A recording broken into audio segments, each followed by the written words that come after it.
In the quiet corners of a small town, where dreams often faded under the weight of reality, Emma's life unfolded one shift at a time. The rain poured relentlessly that evening, the kind of rain that seeped into your soul, as the neon sign of Joe's Diner flickered weakly against the wet streets. Inside, Emma moved through her routine, wiping tables, pouring coffee, and offering faint smiles to the few customers scattered in the dimly lit space. Emma had worked at the diner for years. The long hours, demanding boss, and relentless bills had worn her down, but she carried on with quiet resilience. Kindness was her way of coping, a belief that small gestures could heal even the deepest wounds. As she poured coffee for a couple, the soft chime of the door cut through the hum of rain against the windows. She turned, and there he was, a small boy, soaked to the bone, hesitating in the doorway. His clothes clung to his frail body, and his empty backpack hung limply in his hand. His eyes, wide with exhaustion and fear, darted nervously around the room, as if expecting someone to turn him away. Emma froze for a moment, her heart breaking at the sight. The boy's trembling frame told a story she didn't need to hear. She grabbed a towel, her steps quick but gentle, and crouched to his level. "Hi there, sweetheart," she said softly, her voice steady. "You look cold. Come on in, let me help you." I don't have any money," the boy whispered, clutching the backpack tighter. Emma smiled warmly, undeterred. "That's okay. Sit down and I'll bring you something warm. It's on the house." As the boy hesitated, unsure, a man in the far corner of the diner lowered his newspaper and adjusted his glasses. His eyes followed Emma's every move, his expression unreadable. This man, unnoticed by Emma, was Richard Harrington, a billionaire with a reputation for seeing the extraordinary in the ordinary. And tonight he had just witnessed something extraordinary indeed. Little did Emma know, her small act of kindness had set into motion a chain of events that would change her life, and the boy's, forever. The rain poured relentlessly outside, its rhythmic drumming against the windows a constant reminder of the storm raging beyond Joe's Diner. Inside, the small-town eatery offered a refuge of warmth and light, its air filled with the soft hum of a coffee machine and the gentle clinking of plates. The neon sign outside flickered faintly, casting its amber glow over puddles that mirrored the dim streetlights. Emma moved with quiet efficiency, her hands busy wiping tables and refilling coffee cups. She greeted the few regulars with polite smiles, masking the weariness that had settled into her bones after years of long shifts. For Emma, the diner wasn't just a job, it was a sanctuary from the struggles that followed her home. Tonight, however, was different. The soft chime of the door broke through the steady hum, drawing Emma's attention. She turned and saw him, a boy, no older than 8, standing hesitantly in the doorway. His small frame was drenched, his clothes clinging to him like a second skin, and his hands clutched a tattered backpack. He looked around nervously, his wide eyes betraying fear and exhaustion. He lingered there, unsure if he was welcome, his presence as fragile as a leaf caught in a storm. Emma's heart tightened. The boy's silence spoke volumes, of hunger, loneliness, and a need he couldn't put into words. Setting her cloth aside, she walked toward him, her steps deliberate and gentle. "Hi there, sweetheart," she said softly. Crouching to meet his gaze, "You look cold. Come on in. Let me help you." The boy hesitated, his hands gripping the backpack tighter. I don't have any money," he whispered, his voice trembling. Emma's smile didn't waver. "That's okay," she said kindly. "You sit right here and I'll bring you something warm. No charge." For a moment, the boy stared at her, uncertain if he could trust her. but the warmth in her voice convinced him.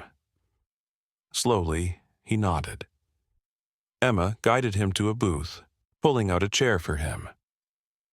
"Let's get you comfortable," she said gently, watching as he climbed onto the seat, his small frame shivering despite the diner's warmth.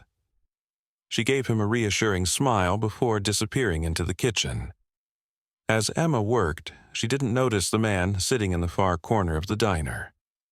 Dressed in a modest gray suit, his presence was quiet, almost unremarkable. But his sharp, observant eyes followed every interaction between Emma and the boy. Richard Harrington, a billionaire known for his philanthropy, sipped his coffee thoughtfully. Tonight, he wasn't here by accident. He had been searching for something genuine, something rare, and in Emma's act of kindness, he saw exactly what he had been looking for. Emma returned moments later, carrying a steaming bowl of soup, a slice of bread, and a cup of hot cocoa. She placed the tray in front of the boy with a gentle smile. "Here you go, sweetheart," she said softly. "Eat up while it's still warm." The boy hesitated again, staring at the food as though he couldn't quite believe it was for him. Slowly, his trembling hands reached for the spoon. He took a cautious sip, and as the warmth spread through him, his wide eyes softened. He began eating quickly, almost desperately, as if he feared the meal might vanish. Emma didn't linger for thanks. She simply smiled and returned to her duties, though she glanced at the boy occasionally, her heart swelling with quiet satisfaction. For her, this was enough, knowing she had helped someone, even in a small way. Meanwhile, Richard's coffee sat forgotten. His gaze remained fixed on Emma and the boy, his mind racing. What he had witnessed tonight wasn't just kindness. It was a rare, selfless humanity. And in that moment he knew he had found someone extraordinary. Little did Emma know, her small act of compassion that rainy night was about to set into motion, a chain of events that would change her life forever. And for the boy she had helped, it marked the beginning of a story that would restore hope in a world that had too often failed him. The soft hum of the diner was interrupted by the grating sound of a heavy door swinging open. Jack, the diner's manager, stepped out from the back office, his face set in a permanent scowl. His burly figure filled the narrow doorway as he surveyed the floor with sharp, calculating eyes. It didn't take long for his gaze to land on Emma, who was placing a steaming bowl of soup in front of the boy huddled in the corner booth. Jack's expression darkened. "Emma," he barked, his voice cutting through the quiet murmur of the diner. Heads turned, the few regulars exchanging nervous glances. Jack stormed across the room, his heavy boots echoing against the tiled floor. "What do you think you're doing?" Emma straightened, her smile faltering as Jack's towering figure loomed over her. She glanced at the boy who shrank back into the booth, his small hands clutching the edges of his backpack as though it were a shield. "I'm serving a meal, Jack," Emma said calmly, though her voice carried a hint of steel. "He's hungry." Jack's eyes narrowed, his gaze flicking to the boy before settling back on Emma. "He's not paying, is he?" His tone was accusatory, his words dripping with disdain. Emma stepped forward, her body instinctively positioning itself between Jack and the boy. She squared her shoulders, her chin lifting slightly. "He doesn't have any money," she admitted, her voice firm but even. "But he's a child, Jack. I couldn't just let him sit out there in the cold." Jack's face twisted into a sneer. "This isn't a charity, Emma. You know the rules. If he's not paying, then you're covering the cost out of your tips." Emma's fists clenched at her sides, her knuckles turning white. She could feel the eyes of the diners on her, the weight of their silence pressing down on her. For a brief moment, doubt flickered in her mind. She needed every penny of her tips to make rent, to keep the lights on, to survive. But then she looked at the boy, his wide, frightened eyes, his frail frame, the way his hands trembled as he tried to make himself smaller, and in that instant the decision was clear. "Fine," Emma said, her voice steady. "Take it out of my tips, but he's eating." Jack's eyes widened, momentarily stunned by her defiance. He opened his mouth to argue, but the look in Emma's eyes stopped him. There was no fear there, only resolve. With a frustrated growl, Jack threw up his hands and turned away, muttering under his breath about the diner's profits and the cost of bleeding heart generosity. As Jack disappeared back into his office, the tension in the diner eased slightly. The regulars exchanged quiet murmurs, their gazes shifting between Emma and the boy. Emma took a deep breath, her heart still pounding in her chest. She turned back to the boy and offered him a reassuring smile, her voice softening. "It's okay," she said gently. "Don't worry about him. Just eat your soup, sweetheart." The boy nodded hesitantly, his hands trembling as he picked up the spoon. He took a cautious sip, his eyes widening slightly as the warmth spread through him. For the first time since he had walked into the diner, a faint smile tugged at the corners of his mouth. Emma watched him for a moment, her heart swelling with quiet satisfaction. But as she turned to return to her duties, she caught a glimpse of movement in the far corner of the diner. The man in the gray suit had lowered his newspaper, his sharp eyes fixed on her. His expression was unreadable, but there was a glint of something in his gaze. Curiosity, admiration, perhaps even respect. Richard Harrington sipped his coffee thoughtfully, his mind racing. He had seen many acts of kindness in his life, but this was different. Emma's courage, her willingness to stand up to her boss, to sacrifice her own earnings for the sake of a child she didn't know, it was rare, uncalculated, and deeply human. Richard leaned back in his seat, a faint smile playing on his lips. He had come to the diner looking for something, and tonight he was certain he had found it. Back in the kitchen, Emma leaned against the counter, her hands trembling slightly as the adrenaline wore off. She closed her eyes and took a deep breath, trying to steady herself. The confrontation with Jack had left her shaken, but she didn't regret her decision. The boy's gratitude, the way he had smiled at her, made it all worth it. Her thoughts were interrupted by the sound of footsteps. She turned to see one of the regulars, a kind elderly man named Walter, standing in the doorway, his expression soft. "That was a brave thing you did, Emma," he said, his voice warm. "Not many people would have stood up to Jack like that." Emma smiled faintly, brushing a stray strand of hair from her face. "It wasn't bravery, Walter," she said quietly. "It was just the right thing to do." Walter nodded, his eyes twinkling. "The right thing isn't always the easiest thing," he said, placing a gentle hand on her shoulder. "But it's what makes you special." As Walter returned to his seat, Emma felt a wave of emotion wash over her. She didn't feel special. She felt tired, overworked, and constantly on the edge of falling behind. But in moments like this, when her actions made a difference, even a small one, she was reminded of why she kept going. In the corner of the diner, Richard finished his coffee and folded his newspaper neatly. He placed a generous tip on the table and stood, his movements deliberate.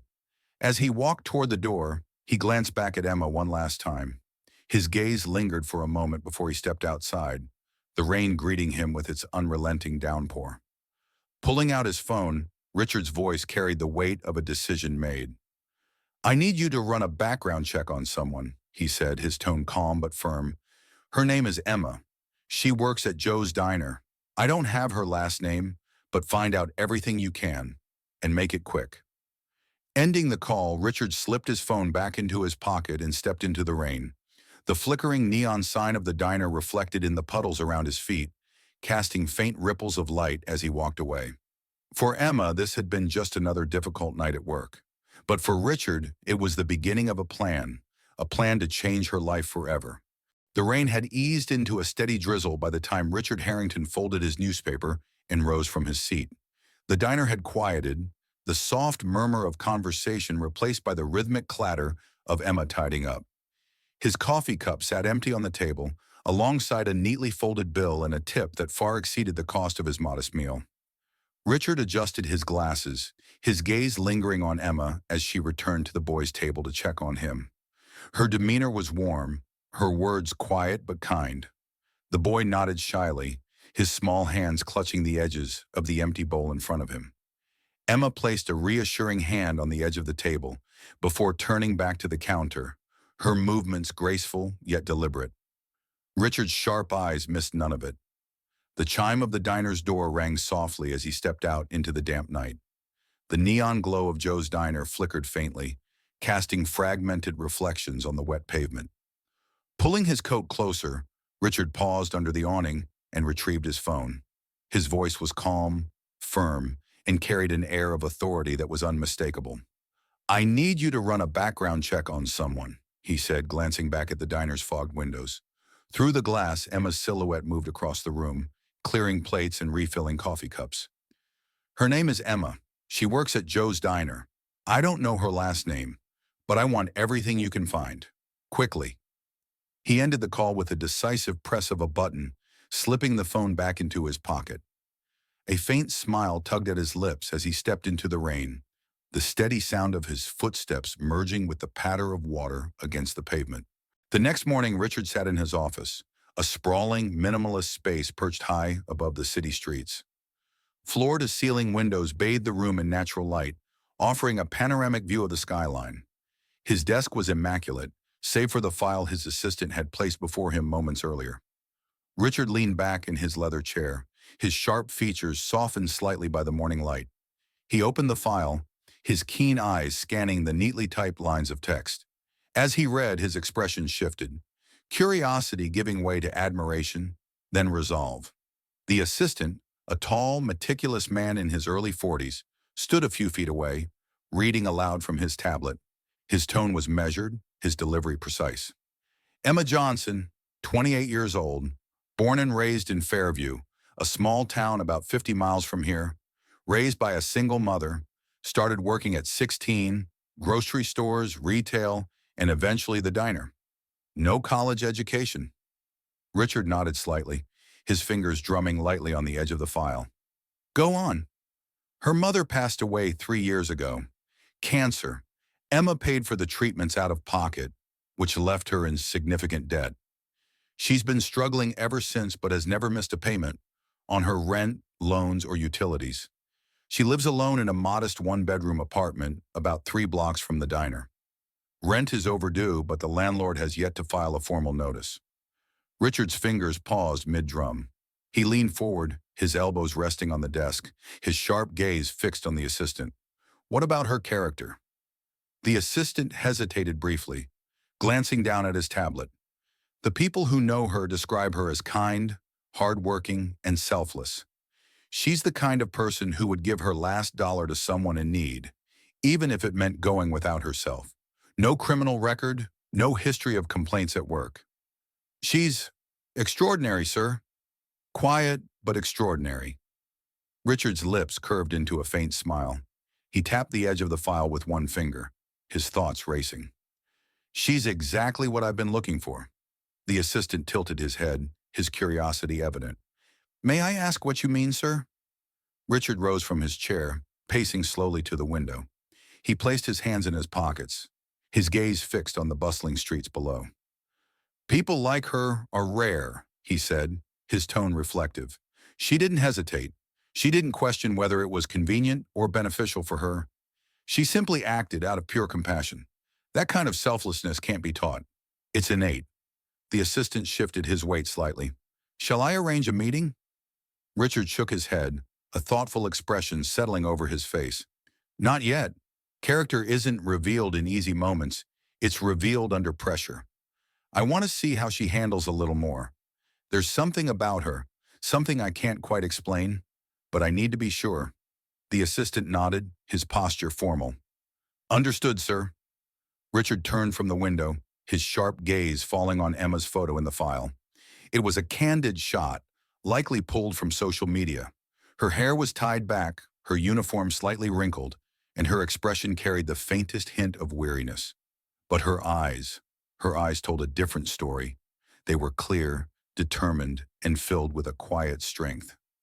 "She's special, Richard said softly, more to himself than to the assistant. And the world needs more people like her. Back at the diner, Emma moved through her shift with the same quiet determination that had carried her through countless long days and sleepless nights. The boy had finished his meal and was sitting quietly, his small hands folded in his lap. Emma stopped by his table, crouching slightly to meet his gaze. "How are you doing, sweetheart?" she asked gently. The boy offered her a shy smile, his voice barely above a whisper. "Better. Thank you." Emma's heart swelled at his words. She reached out, brushing a stray strand of hair from his forehead. "You're very welcome," she said softly. "You just sit tight, okay? If you need anything else, just let me know." As she walked away, the boy watched her with a mixture of gratitude and admiration. To him, she wasn't just a waitress. She was a savior, a beacon of kindness in a world that had shown him far too little of it. Unbeknownst to Emma, Richard Harrington was already laying the groundwork for a plan that would soon change her life forever. For him, this wasn't just about recognizing kindness. It was about amplifying it, ensuring that the light Emma carried would shine far beyond the walls of Joe's diner. And for Emma, the quiet acts of compassion she performed without a second thought were about to be repaid in ways she could never have imagined. The rain had stopped by the time Emma began closing up the diner for the night, but the streets outside were still wet, shimmering under the glow of streetlights. Inside, the boy sat quietly in the corner booth, his head bowed as he played with the frayed edges of his backpack. His soup bowl was empty, and the color had returned to his cheeks, but the weight of his circumstances was evident in his downcast eyes.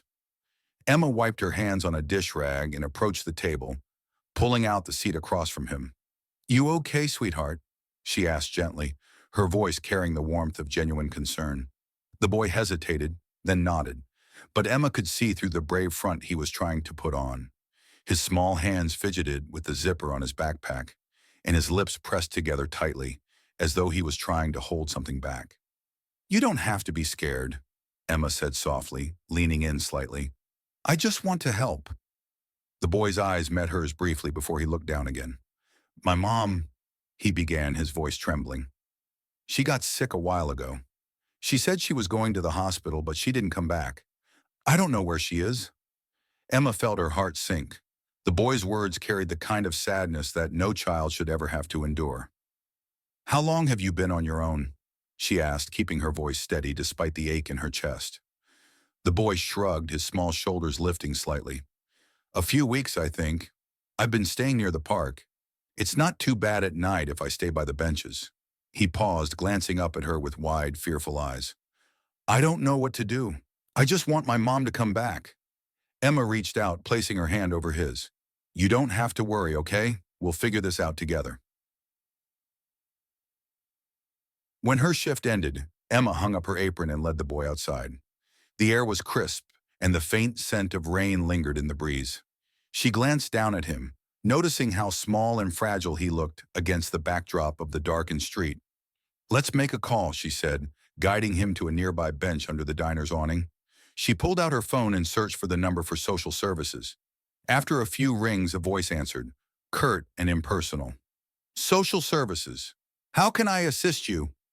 Emma explained the situation, her voice tinged with urgency. She described the boy's circumstances, emphasizing the need to locate his mother. But as the conversation continued, her heart sank further. The responses were bureaucratic and unfeeling, a series of rehearsed lines about waiting lists, limited resources, and office hours. "Look," Emma said, her frustration boiling over, "this is a child we're talking about.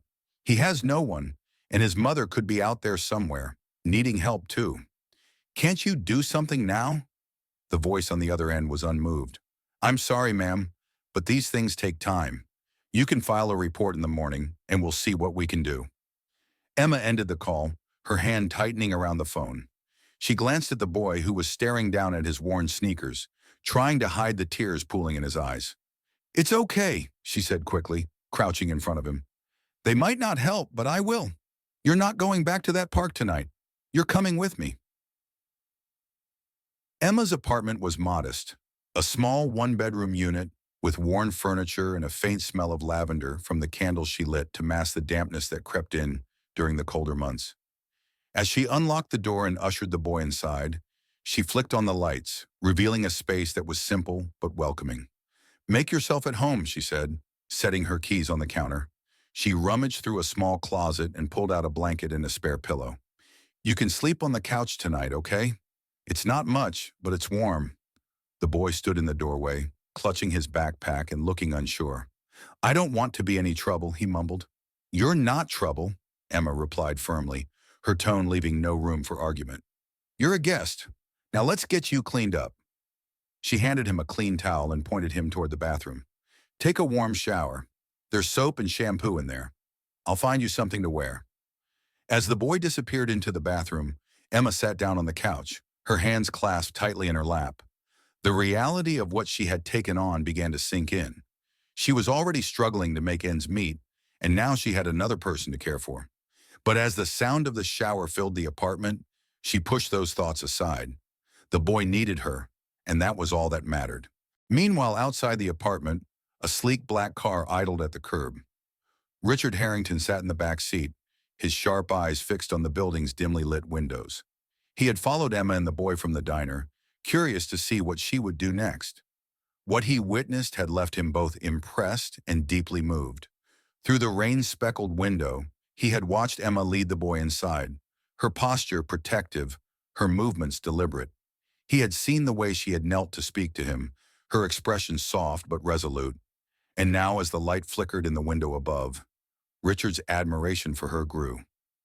"She didn't hesitate," he murmured to himself, a faint smile tugging at his lips. Even when the world turned its back, she stepped forward. The driver glanced at him in the rearview mirror. "Shall we head back, sir?" Richard shook his head, his gaze still fixed on the apartment. "Not yet. Let's wait a little longer."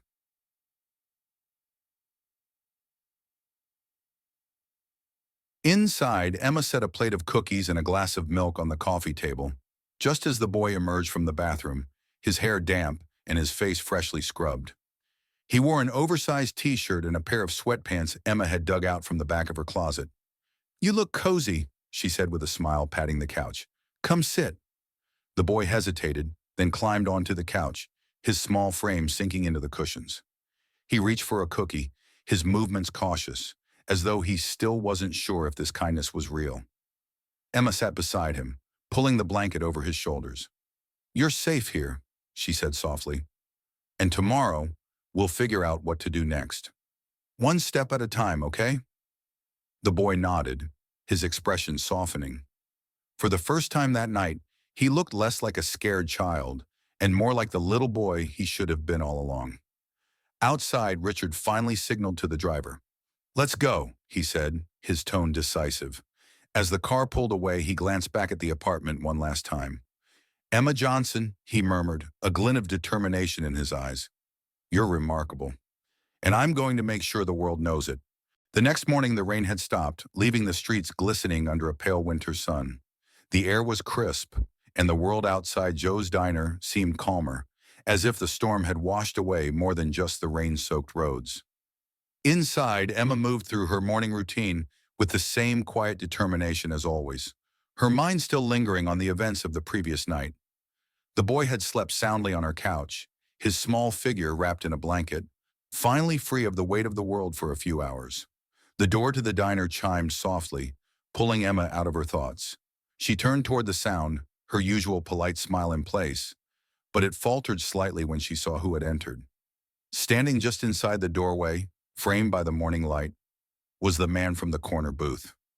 Gone was the modest gray suit.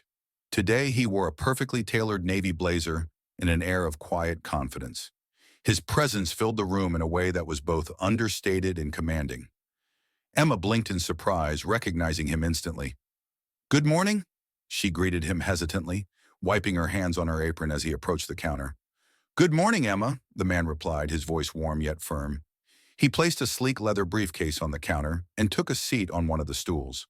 "I'm sorry for showing up unannounced, but I wanted to speak with you." Emma tilted her head, puzzled. "About what?" The man's expression softened, and he leaned forward slightly. "About what you did for that boy last night. You didn't hesitate to help him, even when it cost you something." That's rare, Emma. It inspired me. Emma's cheeks flushed faintly, and she glanced down, suddenly self-conscious. I was just doing what anyone would do, she murmured. Richard Harrington smiled, shaking his head. You and I both know that's not true. Most people would have looked the other way, made excuses, or let someone else take responsibility. But you stepped up, and that's why I'm here. Emma's confusion deepened. I don't understand. Who are you? Richard straightened slightly, his tone growing more serious. My name is Richard Harrington. I own a chain of restaurants across the country, and I've been searching for someone like you, someone with integrity, compassion, and a genuine care for others. Emma blinked, her mind struggling to process his words. Why would you be looking for someone like me? Richard leaned forward, meeting her gaze directly.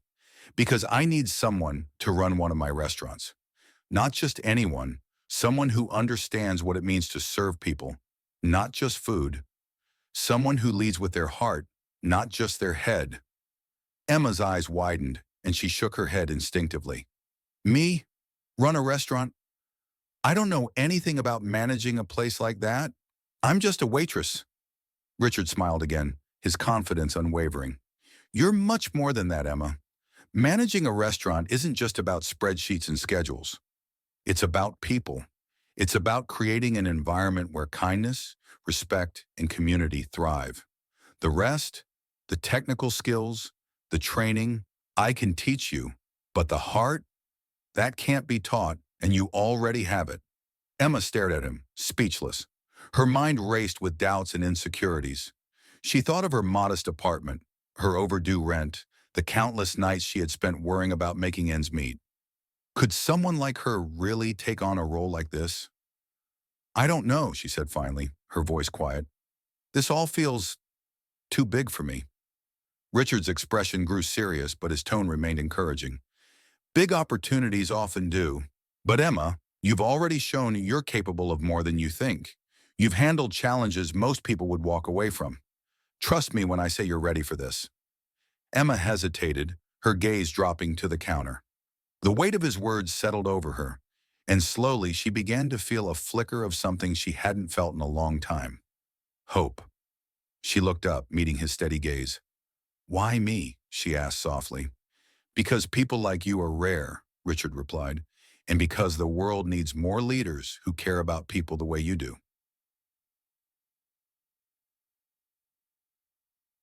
A few weeks later, the transformation was nothing short of remarkable. Emma stood in the center of a bustling restaurant, her name now etched into the glass of its front door as the manager.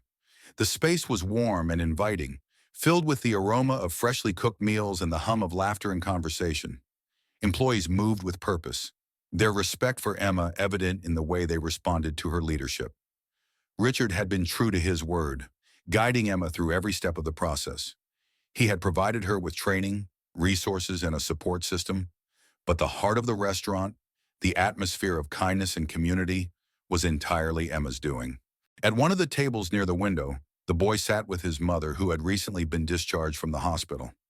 Her health was improving, and her gratitude for Emma's help was immeasurable. The boy's laughter filled the room as he shared a plate of fries with his mom, his smile a testament to the second chance Emma had given him. Emma paused near the table, her heart swelling at the sight. How's everything tasting? She asked, her voice warm. Perfect, the boy replied, grinning up at her. Thank you for everything, Miss Emma. Emma smiled, her eyes shimmering with unshed tears. You're welcome, sweetheart. In his office, Richard watched through the restaurant's glass doors, a faint smile on his face. He had seen many success stories in his career, but this one felt different. It wasn't just about the business. It was about the lives that had been changed. The ripple effect of one small act of kindness. The words on the screen fade into focus. Kindness is the greatest gift you can give. If this story touched your heart, take a moment to reflect on the power of kindness. Emma's journey reminds us all that even the smallest act of compassion can create ripples far beyond what we imagine. Her courage to care not only transformed her own life, but also brought hope and warmth to those around her.